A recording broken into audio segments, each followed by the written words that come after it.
تفسیر ضیاء القرآن جلد نمبر 5 28واں پارہ سورۃ التغابن مدنیہ بسم اللہ الرحمن الرحیم اللہ کے نام سے شروع کرتا ہوں جو بہت ہی مہربان ہمیشہ رحم فرمانے والا ہے۔ سورۃ تغابن آیت نمبر 1۔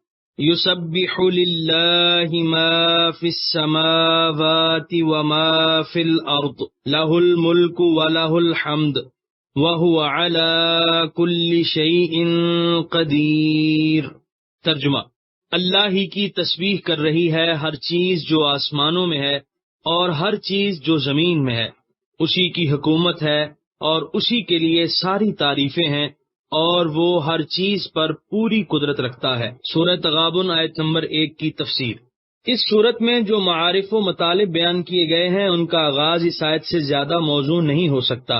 انسان کی تخلیق، اس میں متعدد اور متضاد نوعیت کی صلاحیتوں کا ودیت کیا جانا، اس کی صورت کا حسین و جمیل ہونا، آسمانوں اور زمین کا اور ان میں جو کچھ ہے اس کا حق کے ساتھ پیدا کیا جانا، یہ ساری چیزیں اس امر کا تقاضا کرتی ہیں کہ ان کا خالق تمام صفات کمال سے متصف ہے اور ہر عیب و نقص سے مبرہ اور منزہ ہے۔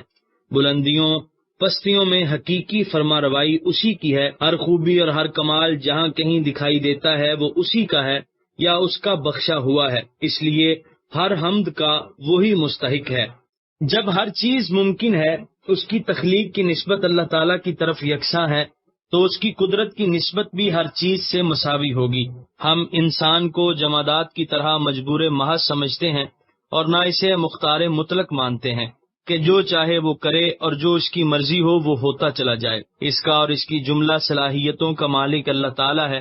ان صلاحیتوں کو بروئے کار لانا، اچھے یا برے انداز سے ان کو استعمال کرنا، یہ انسان کا فعل اور کسب ہے۔ اسی کسب کے باعث وہ جزا و سزا کا مستحق سمجھا جاتا ہے۔ اس آیت میں بتا دیا گیا ہے کہ تمہیں نیست سے ہست کرنے والا، تم میں گوناگوں صلاحیتیں پیدا کرنے والا اللہ تعالیٰ ہے۔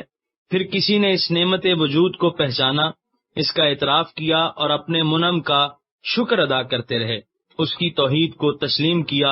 کسی نے اس نعمت کی قدر نہ کی اور نفس و شیطان کے بتائے ہوئے راستے پر گامزن رہا اور اپنے رب کا انکار کرتا رہا۔ انسان کو اس کی صلاحیتوں کو پیدا کرنا اللہ تعالیٰ کا فعل ہے، لیکن انہیں صحیح یا غلط انداز سے استعمال کرنا انسان کا فعل ہے۔ علامہ قرطبی لکھتے ہیں کہ زجاج نے کہا ہیا احسن الاقوال، کہ یہ رائے ہی تمام آراء سے بہتر ہے۔ سورۃ تغابن آیت نمبر 2۔ هو الذی خلقکم فمنکم کافر ومنکم مؤمن واللہ بما تعملون بصیر۔ ترجمہ: وہی ہے جس نے تمہیں پیدا فرمایا، پھر تم میں سے بعض کافر ہیں اور تم میں سے بعض مومن ہیں، اور اللہ تعالیٰ جو تم کرتے ہو خوب دیکھ رہا ہے۔ سورہ تغابن آیت نمبر 2 کی تفسیر۔ جبر و قدر کے نظریات نے عرصے تک لوگوں کو پریشان رکھا۔ اس افراط و تفرید کے درمیان اہل سنت نے راہ اعتدال اختیار کی۔ نہ ہم انسان کو جمادات کی طرح مجبور محض سمجھتے ہیں اور نہ اسے مختار مطلق مانتے ہیں کہ جو چاہے وہ کرے اور جو اس کی مرضی ہو وہ ہوتا چلا جائے۔ اس کا اور اس کی جملہ صلاحیتوں کا مالک اللہ تعالیٰ ہے۔ ان صلاحیتوں کو بروئے کار لانا، اچھے یا برے انداز سے ان کو استعمال کرنا، یہ انسان کا فعل اور کسب ہے۔ اسی کسب کے باعث وہ جزا و سزا کا مستحق سمجھا جاتا ہے۔ اس آیت میں بتا دیا گیا ہے کہ تمہیں نیست سے ہست کرنے والا، تم میں گوناگوں صلاحیتیں پیدا کرنے والا اللہ تعالیٰ ہے۔ پھر کسی نے اس نعمت وجود کو پہچانا، اس کا اعتراف کیا اور اپنے منعم کا شکریہ ادا کرتے ہوئے اس کی توحید کو تسلیم کیا۔ کسی نے اس نعمت کی قدر نہ کی اور نفس و شیطان کے بتائے ہوئے راستے پر گامزن رہا اور اپنے رب کا انکار کرتا رہا۔ انسان کو اس کی صلاحیتوں کو پیدا کرنا اللہ تعالیٰ کا فعل ہے، لیکن انہیں صحیح یا غلط انداز سے استعمال کرنا انسان کا فعل ہے۔ علامہ قرطبی لکھتے ہیں کہ زجاج نے کہا ہیا احسن الاقوال، کہ یہ رائے ہی تمام آراء سے بہتر ہے۔ سورۃ تغابن آیت نمبر 3۔ خلق السماوات والأرض بالحق وصوركم فأحسن صوركم وإليه المصير۔ ترجمہ، اس نے پیدا کیا آسمانوں اور زمین کو حق کے ساتھ، اور اس نے تمہاری صورتیں بنائیں اور تمہاری صورتوں کو خوبصورت بنایا، اور اسی کی طرف سب نے لوٹنا ہے۔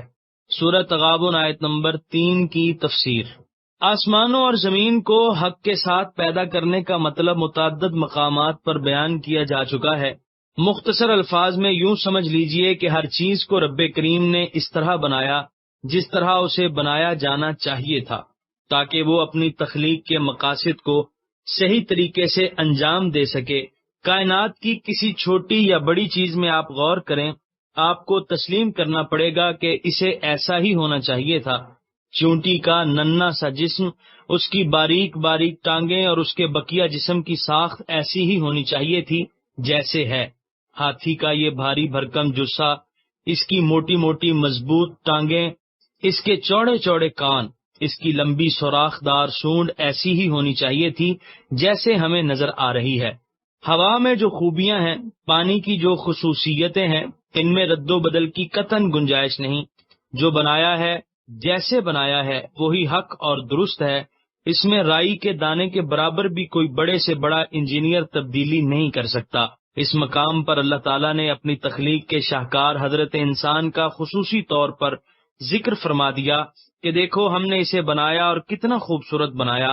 اس کا قد زیبا، اس کے ہاتھ اور اس کے بازو کتنے متناسب ہیں۔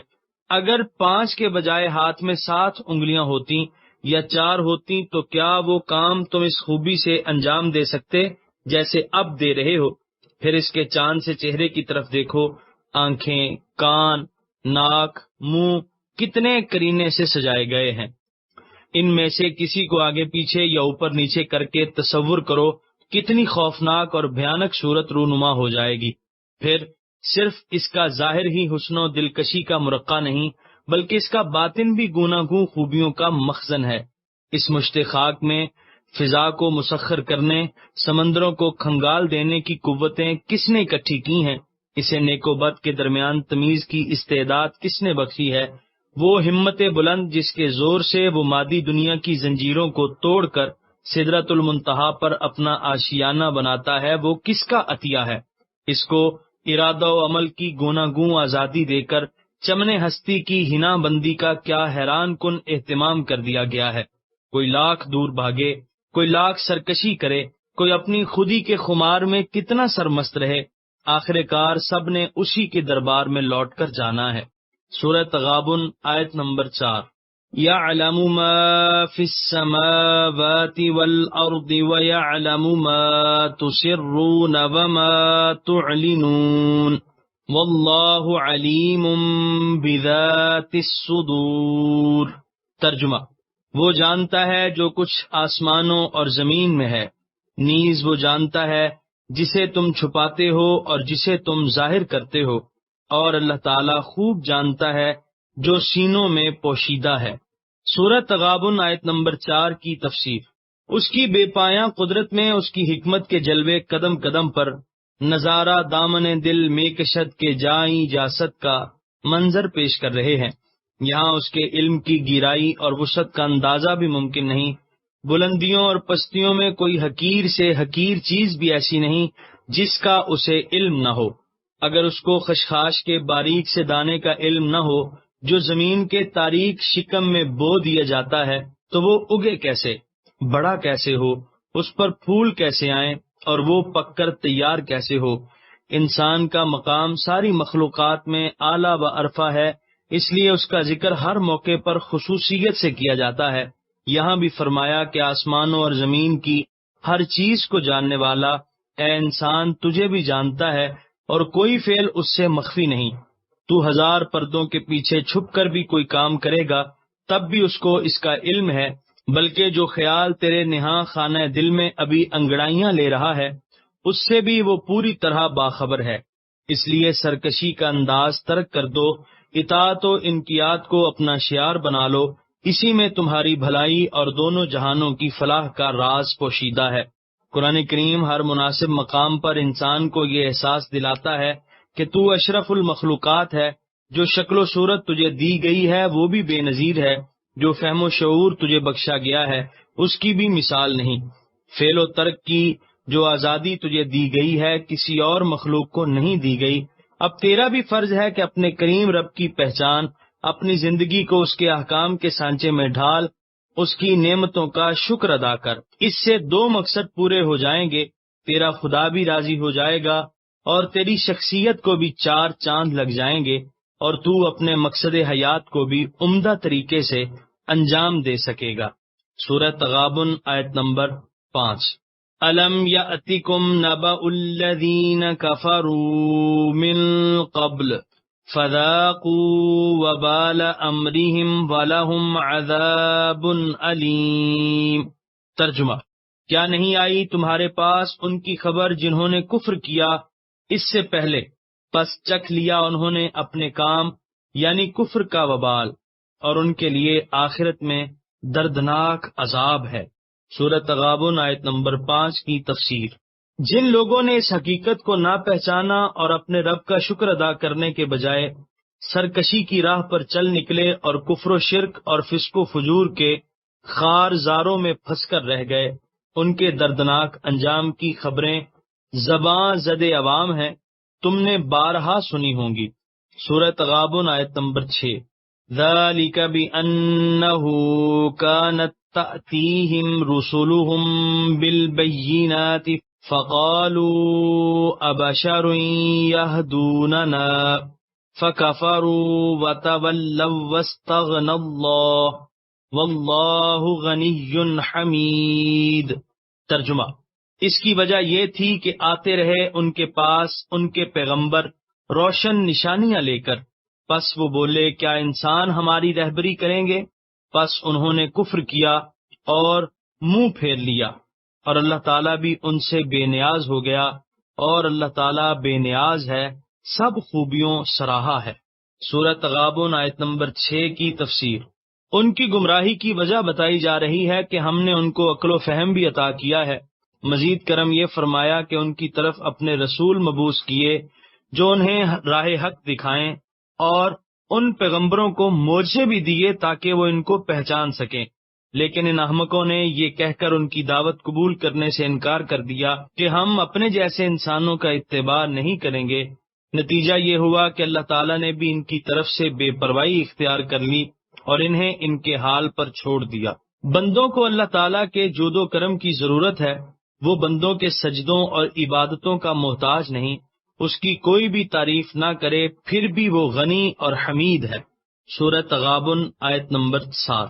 زعم الذين كفروا أن لن يبعثوا قل بلى وربي لتبعثن ثم لتنبؤن بما عملتم وذلك على الله يسير۔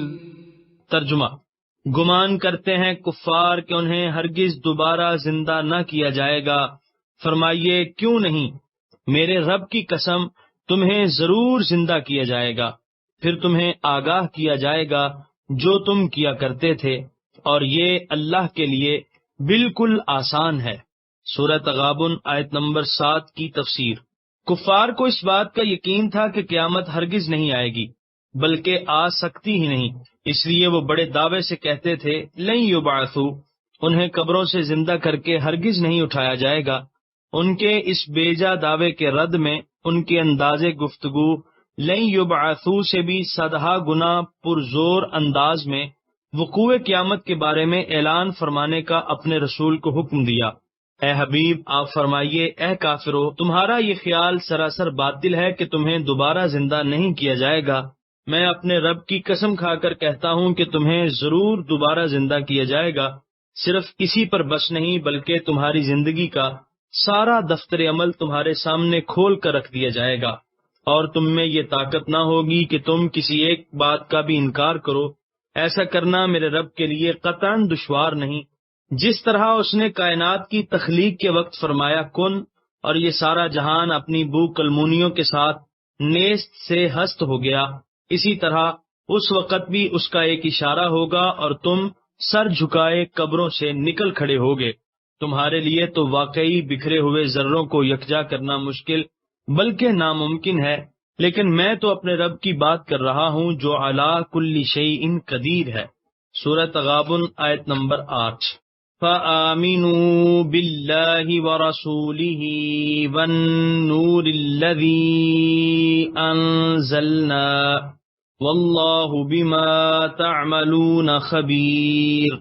ترجمہ: پس ایمان لاؤ اللہ اور اس کے رسول پر اور اس نور پر جو ہم نے نازل کیا ہے، اور اللہ تعالیٰ جو کچھ تم کرتے ہو اس سے خبردار ہے۔ سورۃ تغابن آیت نمبر 8 کی تفسیر۔ کفر و انکار انسان کو جن ہلاکتوں سے دوچار کر دیتا ہے، پہلے ان کا ذکر کیا، پھر قیامت کے وقوع پذیر ہونے کا حتمی اعلان کرایا۔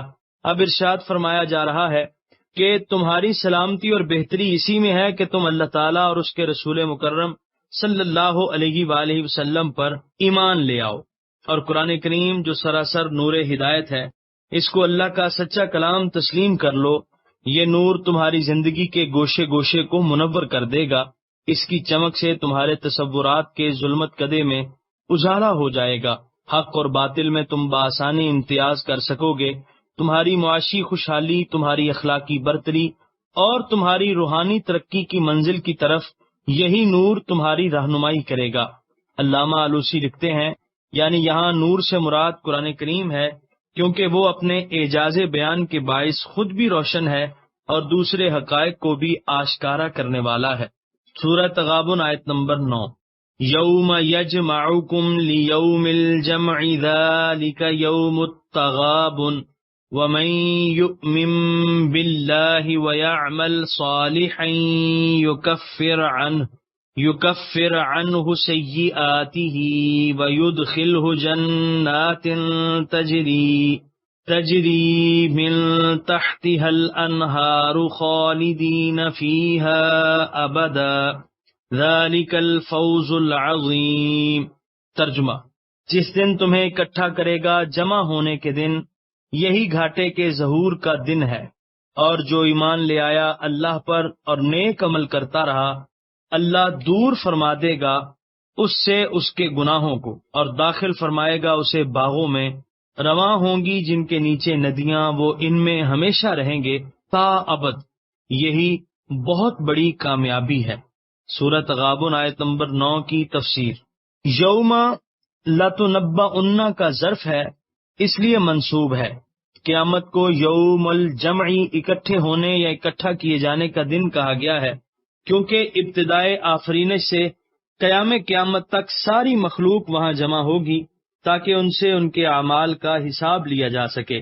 فرمایا یوم الجمعی یعنی جمع ہونے کا دن ہی حقیقت میں یوم التغابن ہوگا۔ علامہ راغب نے اختصار کے ساتھ بڑی جامع اور واضح تشریح کی ہے۔ لکھتے ہیں، یعنی پوشیدہ طور پر اپنے ساتھی کو باہمی معاملے میں نقصان پہنچانے کو غبن کہتے ہیں۔ اگر یہ نقصان مالی ہو تو اس کا ماضی غابانہ مفتوح العین ہوگا، اور اگر اس کی رائے اور فہم میں ہو تو غابینہ مکسور العین ہوگا۔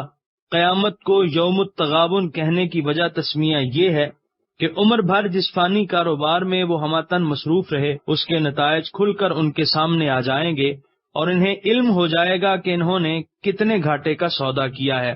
اللہ تعالیٰ کو ناراض کر کے انہوں نے اپنے آپ کو نعیم جنت سے محروم کیا، اور نفس و شیطان کی پیروی کر کے اپنے آپ کو دوزخ کا ایندھن بنایا۔ بعض مفسرین نے فرمایا کہ یہ باب تفاعل ہے، اس میں 2 یا 2 سے زائد آدمیوں کی شرکت ضروری ہے، اس لیے انہوں نے یوم التغابن کی تشریح یوں کی ہے کہ اہل جنت جب جنت میں داخل ہوں گے تو انہیں اپنے محلات کے علاوہ ان لوگوں کے محلات بھی مرحمت فرما دیے جائیں گے جنہوں نے غلط روی کے باعث اپنے آپ کو جہنم کا سزاوار بنایا، اور جہنمی جب دوزخ میں پھینکے جائیں گے تو انہیں اپنے ٹھکانوں کے علاوہ ان لوگوں کے ٹھکانے بھی دے دیے جائیں گے جو راہ راست پر گامزن ہونے کے باعث دوزخ کے عذاب سے نجات پا گئے۔ گویا اس روز دوزخی اور جنتی آپس میں لین دین کریں گے۔ اہل جنت اپنے دوزخ کے ٹھکانے جہنمیوں کو دے دیں گے، اور ان کے عوض جنت میں دوزخیوں کے لیے جو ایوان آراستہ کیے گئے تھے وہ انہیں مل جائیں گے۔ اس روز دوزخی بآسانی یہ فیصلہ کر سکیں گے کہ زندگی کے میدان میں کون جیتا اور کون ہارا، اس کاروبار میں انہوں نے کیا کھویا اور کیا پایا۔ بخاری شریف کی روایت سے بھی اس کی تصدیق ہوتی ہے۔ حضور صلی اللہ علیہ وآلہ وسلم نے فرمایا، ہر جنتی جب جنت میں داخل ہوگا تو اسے جہنم میں اس کی وہ جگہ دکھائی جائے گی جو اگر وہ بدکار ہوتا تو اس کو ملتی، یہ اس لیے کہ وہ اللہ تعالیٰ کا مزید شکر ادا کرے، اور دوزخی کو جنت میں اس کی وہ جگہ دکھائی جائے گی جو اگر وہ نیک ہوتا تو اس کو ملتی، تاکہ اس کی حسرت میں مزید اضافہ ہو۔ صحیح مسلم اور ترمذی کی ایک اور حدیث بھی مطالعہ فرمائیے تاکہ آپ کو پتہ چلے کہ اللہ تعالیٰ اپنے بندوں کے درمیان کس طرح عدل فرمائے گا۔ حضرت ابو ہریرہ رضی اللہ عنہ روایت کرتے ہیں، یعنی ایک روز رسول اکرم صلی اللہ علیہ وآلہ وسلم نے پوچھا، اے لوگو تم جانتے ہو مفلس کون ہے؟ انہوں نے عرض کیا، ہم تو اس کو مفلس کہتے ہیں جس کے پاس نہ روپیہ ہو نہ ساز و سامان۔ فرمایا، میری امت کا مفلس وہ ہے جو روز حشر آئے گا، اس کے ساتھ اس کی نمازیں، اس کے روزے اور اس کی زکوٰۃ ہوگی، نیز وہ اس حالت میں آئے گا کہ اس نے دنیا میں کسی کو گالی نکالی ہوگی، کسی پر بہتان باندھا ہوگا، کسی کا ناحق مال کھایا ہوگا، کسی کا خون بہایا ہوگا، کسی کو مارا پیٹا ہوگا۔ ان مظلوموں کی داد رسی کرنے کے لیے اس کی نیکیاں ان لوگوں میں بانٹی جائیں گی، اور اگر مظلوموں کی حق رسی سے پہلے اس کی نیکیوں کا ذخیرہ ختم ہو گیا تو مظلوموں کے گناہ لے کر اس کے سر پر لاد دیے جائیں گے، اور پھر اسے دھکا دے کر آتش جہنم میں پھینک دیا جائے گا۔ حضور رحمت عالم صلی اللہ علیہ وآلہ وسلم کا ایک اور نصیحت آموز ارشاد بھی سنتے جائیے، یعنی اگر کسی نے اپنے بھائی پر ظلم کیا ہے تو اس دنیا میں ہی وہ اسے معاف کرا لے، کیونکہ قیامت کے روز دینار اور درہم نہیں ہوں گے۔ اگر اس ظالم نے کچھ نیک اعمال کیے ہوں گے تو وہ لے کر اس مظلوم کو دے دیے جائیں گے، اور اگر اس کے پاس صالح اعمال کا ذخیرہ نہ ہوگا تو مظلوم کے گناہ اس کے سر پر لاد دیے جائیں گے۔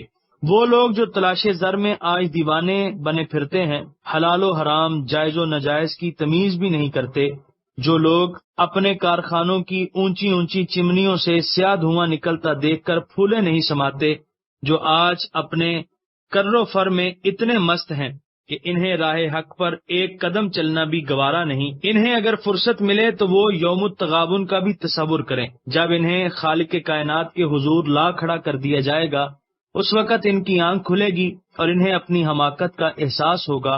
اس روز انہیں پتہ چلے گا کہ جس کاروبار کو بڑا نفع بخش سمجھ رہے تھے وہ در حقیقت سراسر گھاٹے کا کاروبار تھا۔ علامہ ابن منظور نے حضرت حسن بصری سے تغابن کا ایک اور مفہوم نقل کیا ہے، یعنی حضرت حسن بصری فرماتے ہیں کہ اس روز اہل جنت دوزخیوں کے فہم و خرد کی تنقیص کریں گے کہ تم لوگ کتنے احمق تھے، تم نے ایمان کو چھوڑ دیا اور کفر کو اختیار کر لیا، تمہاری دانش مندی نے تمہیں یہ بین حقیقت بھی نہ سمجھائی کہ دانا باقی کے بدلے فانی نہیں لیا کرتے۔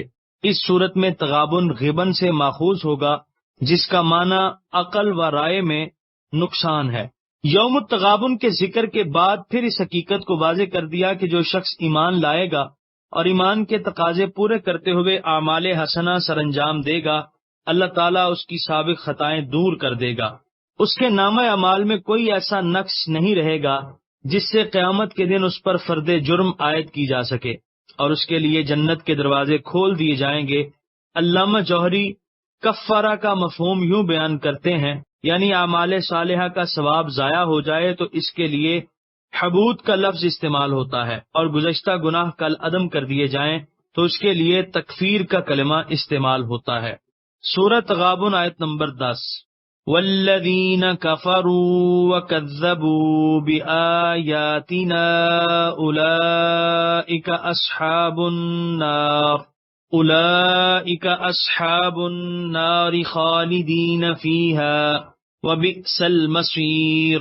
ترجمہ، اور جنہوں نے کفر کیا اور ہماری آیتوں کو جھٹلایا وہ دوزخی ہوں گے، ہمیشہ اس میں رہیں گے، اور یہ بہت بری پلٹنے کی جگہ ہے۔ سورہ تغابن آیت نمبر 10 کی تفسیر۔ لیکن جو بدبخت اتنی نصیحتوں کے باوجود کفر پر اڑے رہے اور آیت ربانی کی تکذیب کرتے رہے، ان کا دردناک انجام بھی بتا دیا تاکہ وہ اس کے لیے اپنے آپ کو تیار کر لیں۔ یہاں پر 28ویں پارے کا 15واں رکوع مکمل ہوا اور یہاں پر 28ویں پارے کا 3 پاؤ مکمل ہوا۔